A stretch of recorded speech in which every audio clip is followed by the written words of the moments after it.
ثم جعلناك على شريعة من الأمر فاتبعها ولا تتبع أهواء الذين لا يعلمون.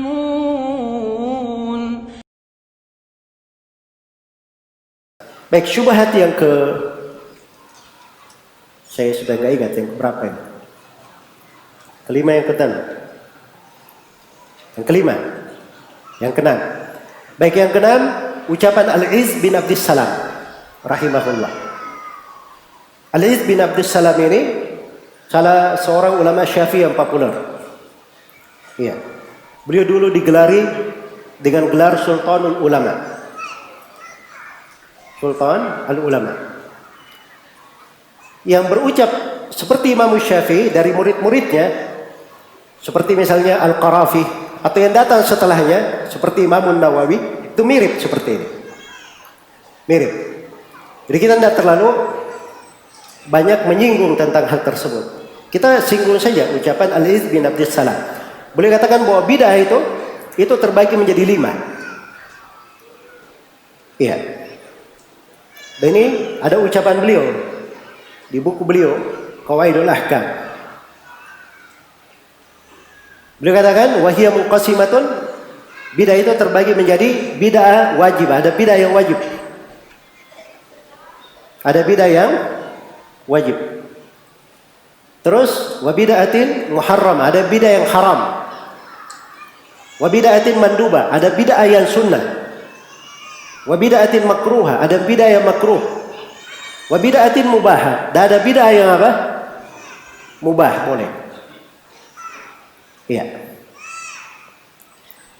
Kemudian kata beliau, wa tariqu fi ma'rifati dzalika na'ridul bid'ah ala qawaidis syariah. Dan jalan mengenal bid'ah ini terbagi 5. Bid'ah itu harus diukur dengan standar kaidah-kaidah syariat. Harus diukur dengan standar kaidah-kaidah apa? Syariat. Fa idza dakhalat fi qawaidil ijab fa hiya wajibah. Kalau masuk di dalam kaidah kewajiban, maka menjadilah dia wajib. Wa in dakhalat fi qawaidit tahrim fa huwa muharramah. Fa hiya muharramah. Kalau misalnya dia masuk di dalam kaidah pengharaman, maka dia menjadi haram. Wa in dakhalat fi qawaidil mandub fa hiya mandubah. Kalau masuk di dalam kaidah anjuran, maka dia menjadi sunnah. Wa in dakhalat fi qawaidil mubah fa hiya mubah. Kalau dia masuk di dalam kaidah pembolehan, maka dia hukumnya mubah. Hukumnya mubah. Baik. Pertama, menjawab ucapan Al-Izz bin Abdus Salam ini, jawaban yang pertama kita katakan bahwa Al-Izz bin Abdus Salam itu sama dengan Imam Syafi'i. Beliau tidak memaksudkan bid'ah bermakna apa? Secara syar'i, tapi bid'ah bermakna apa? Secara bahasa. Bid'ah secara bahasa. Iya. Kenapa bid'ah secara bahasa? Karena ketika beliau bagi bid'ah menjadi 5, ternyata bagaimana mengukur 5 itu? Harus di atas kaidah-kaidah syariat. Berarti ada dalilnya. Kan begitu? Nah, berarti dia tidak inginkan bid'ah secara syar'i yang tidak ada dalilnya. Bid'ah sesat yang tidak ada dalilnya. Bukan itu yang dia inginkan. Dan sebenarnya lebih jelas lagi ketika memberi contoh. Kan dibagi menjadi 5. Apa contoh-contohnya? Dia kasih contoh misalnya dari bid'ah yang wajib. Ya. Contohnya mempelajari ilmu nahwu. Diberi contoh dengan mempelajari ilmu apa? Ilmu nahwu. Ya, ilmu nahwu ada di masa Nabi atau tidak? Tidak ada. Kan begitu. Berarti bid'ah, tapi ini bid'ah wajib katanya. Karena ini dipakai untuk memahami firman Allah dan sabda Rasulullah sallallahu alaihi wasallam. Ini kewajiban terhadap orang tertentu ya, yang memang dia itu harus mempelajari Al-Quran dan Sunnah. Maka dia wajib mempelajari kaidah-kaidah ilmu nahwu. Ya. Jadi contohnya ini sebenarnya bid'ah atau bukan? Pelajari ilmu nahwu itu bukan bid'ah. Pelajari ilmu bahasa Arab itu dengan lisan bahasa Arab, berbahasa dengan baik, Itu ada di dalam Al-Quran dan Sunnah, dasar-dasarnya ada. Ya, memang kaidah-kaidah ilmu nahwu itu baru diletakkan setelahnya. Baru diletakkan setelahnya. Kalau dulu orang Arab itu, dia itu tidak bisa keliru. Ya. Kalau dikatakan misalnya Ja'a Zaidun, ada Arabi, Ja'a Zaidun. Terus dites Arabi, coba kamu bilang Ja'a Zaidin. Itu ucapnya akan beku, tidak bisa berucap dia. Karena mereka itu lisannya itu tidak bisa, terbiasa di atas kesalahan ucapan mereka. Jelas ya? Baik. Itu ada kisah ya disebut di pembahasan ilmu nahwu. Kisah antara Imamul Kisai dan Sibawai. Ya. Ketika Sibawai ditanya tentang ibarat bahwa bahwa kalajengking itu lebih, katanya saya menyangka sengatan kalajengking itu lebih berbisa daripada sengatan tawon. Ya. Terus dia katakan faidah hiya hu. Nah, di sini ribut antara Al-Kisai dengan Sibawai. Sibawai berkata faidah hiya hu. Hanya itu saja. Kisai berkata tidak. Bisa faidah hiya iyahu, bisa. Ini dua pakar bahasa ini ribut. Siapa yang mendamaikan? Siapa yang menjadi pemutus? Oh, panggil orang-orang Badui. Jadi orang-orang Badui ini depan khalifah dia ribut ya, dua orang. Itu orang Badui di luar sana. Nah, rupanya katanya orang Badui ini ada kecenderungan kepada siapa? Kepada Al-Kisai. Makanya ketika ditanya siapa yang benar, mereka bilang yang benar Al-Kisai. Nah, kata Sibawai begini saja. Coba kamu Arabi, ucapkan itu. Faidah huwa iya. Dia tidak bisa berucap. Dia hanya bilang yang benar Kisai. Karena lisannya itu tidak mungkin salah kalau dia ucap. Dia pasti akan bilang faidah hiyahu. Pasti. Dia nggak bisa bilang faidah hiyahu. Iya. Jelas ya? Baik. Jadi itu ada dulu orang seperti itu. Ya, jadi mempelajari ilmu nahwu itu memang ada pembahasannya. Ketika sudah dipastikan, ya, harokat-harokat itu, maka para ulama menyusun buku-buku. Nah, itulah ilmu nahwu yang kita pelajari sekarang ini. Kalau dahulu mereka mau tahu bahasa yang benar itu bagaimana, dia pergi kampung-kampung, tanya kepada Arabi. Iya, tanya kepada Arabi. Dia dengar cara mereka membahasakannya bagaimana. Cara mereka membahasakannya bagaimana. Baik, jadi sini Imam Al-Iz bin Abdus Salam memberi contoh bidah yang wajib mempelajari ilmu nahwu. Baik, bidah yang disunnahkan, apa contohnya? Contohnya sholat tarawih. Contohnya membangun sekolah-sekolah. Ya. Jelas ya? Itu bidah yang apa? Disunnahkan. Jadi sebenarnya ini, kalau kita masuk di pembahasan, Al-Iz bin Abdus Salam itu sama dengan Imam Syafi'i. Dia tidak memaksudkan bidah secara apa? Secara syar'i. Yang dia maksudkan bidah secara bahasa. Tapi bersamaan dengan itu, ucapan Al-Iz bin Abdus Salam ini membagi, itu tidak ada pendahulunya. Tidak ada seorang ulama pun yang mendahulunya. Karena itu Imam Asy-Syatibi tegas di dalam hal ini.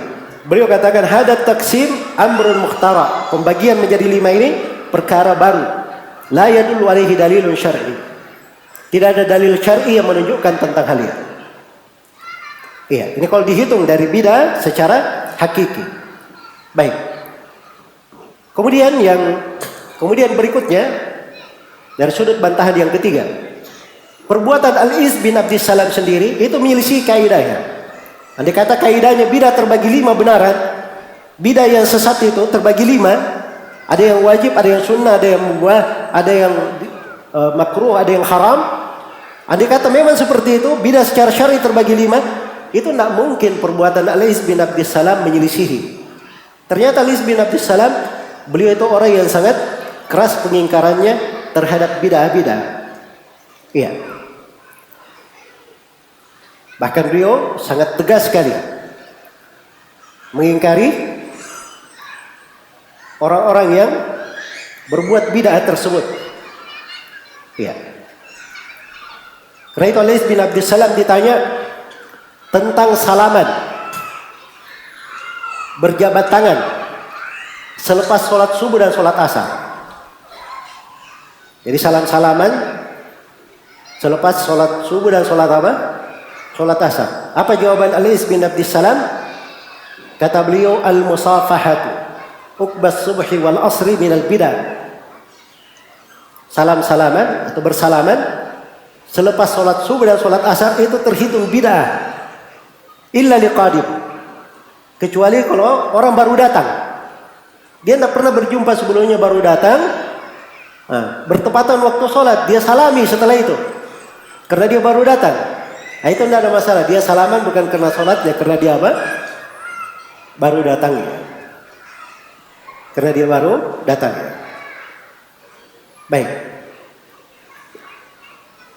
Jadi ini ucapan Ali bin Abdissalam rahimahullahu ta'ala. Ya. Demikian pula mengangkat tangan berdoa selepas sholat. Ya. Apa hukumnya? Kata beliau itu tidak disunnahkan. Dan tidak ada yang tidak disunnahkan mengangkat tangan pada saat doa, kecuali di tempat yang Rasulullah mengangkat tangannya. Apa hukum mengusap wajah setelah berdoa? Kata beliau tidak ada yang melakukannya kecuali orang jahil. Ya. Jadi ada beliau berkata itu kan bagus, bidah hasanah itu. Ya. Jelas ya? Tidak ada ucapan seperti itu. Ini bentuk pengingkaran, keteguhan berpegang dengan sunnah. Rahimahullahu ta'ala. Baik, ini banyak hal ya kalau mau diberi contoh terkait dengan salaman ini selepas sholat. Ya. Ada sebagian orang katanya mengatakan itu bidah, itu adalah hal yang tidak masuk akal, menyelisih logika. Ini perhatikan ya, orang-orang sebagiannya itu masya Allah ya, dianggap itu akalnya sehat sekali. Orang lain tidak sehat akalnya, logikanya saja yang benar. Ya. Masa salaman-salaman selepas sholat itu bid'ah? Ya. Kamu kalau keluar terus kemana begitu? Ya. Terus buka HP, buka ini, kan tidak ada yang bilang itu bid'ah. Ya. Habis sholat pergi makan, pergi minum, tidak ada mengatakan makan habis sholat adalah bid'ah. Ya. Jadi dia beri contoh dengan hal yang beda dengan pembahasan. Ya. Jelas ya? Ada orang yang habis sholat dia pergi tidur. Itu nggak ada masalah, memang tidak ada aturannya.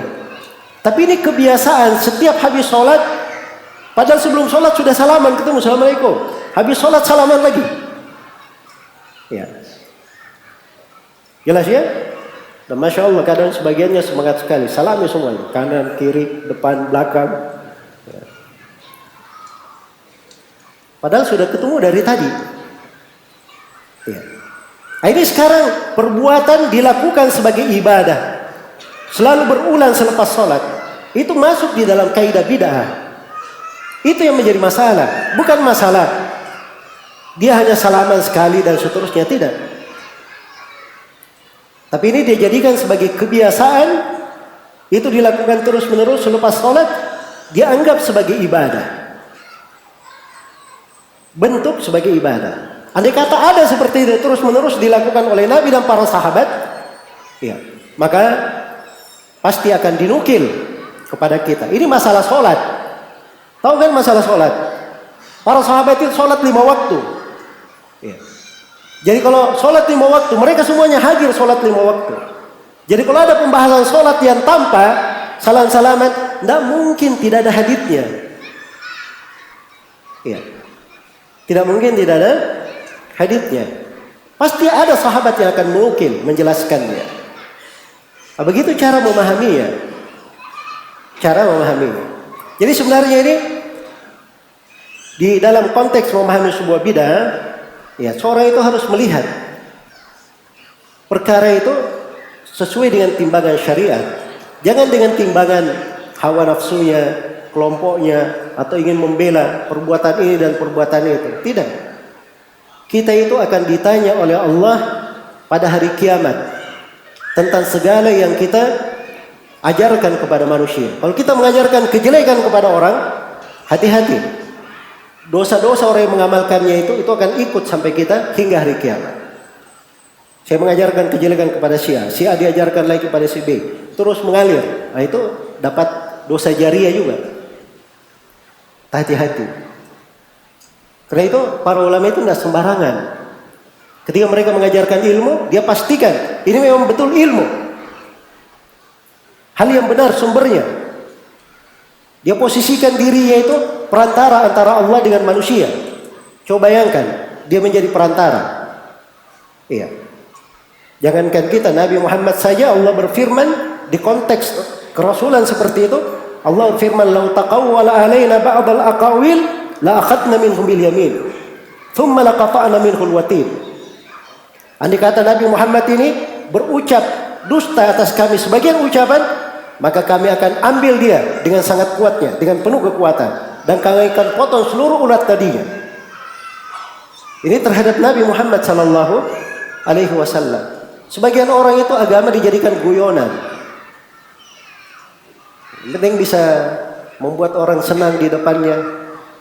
Makanya seorang ustadz itu, seorang dai, ketika dia duduk depan manusia, jangan dia pikir orang-orang yang ada di depannya. Dia pikir dulu bagaimana dia di hadapan Allah. Kalau ada yang bertanya kepadanya, jangan dia berpikir mau menyelamatkan orang depannya. Dia pikir dulu bagaimana menyelamatkan diri di depan Allah. Kalau dia ditanya, dia diperintah pertanggungjawaban atas jawabannya. Begitu cara berpikirnya. Tapi sebagian manusia seperti sekarang ini sulit. Modelnya itu model selebriti. Ya. Ya lihat dulu, ini orang-orang kayak gimana ini. Fans saya ini, kalau saya ngomong kayak gini, barangkali mereka semuanya pada unlow semua. Apa namanya? Begitu ya? Ya. Baik. Nah, itu nggak bagus ya. Nah, cara berpikir itu harus diperbaiki. Itu cara beragama.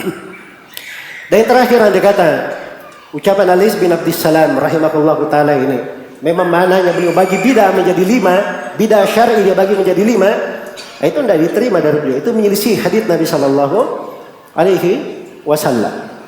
Baik. Jadi kalau ingin kita beri contoh tentang Al-Is bin Abdissalam, banyak ya ucapan-ucapan beliau yang bagaimana menunjukkan keteguhan beliau di dalam membela sunnah, mengingkari bidah-bidah. Makanya beliau itu digelari sebagai sultanul ulama, pemerintahnya para ulama. Karena beliau tegas di dalam banyak hal. Baik, andai kata ada yang membagi bidah lalu tegasnya seperti Al-Is bin Abdissalam, bagus ya, kita beri jempol. Ya, beri jempol. Ditanya tentang demo-demo saja, dia tidak berani tegas. Demo-demo. Apa hukum demonstrasi? Ya tergantung niatnya saja. Kondisinya aja. Boleh baik, boleh tidak. Ya. Jelas ya?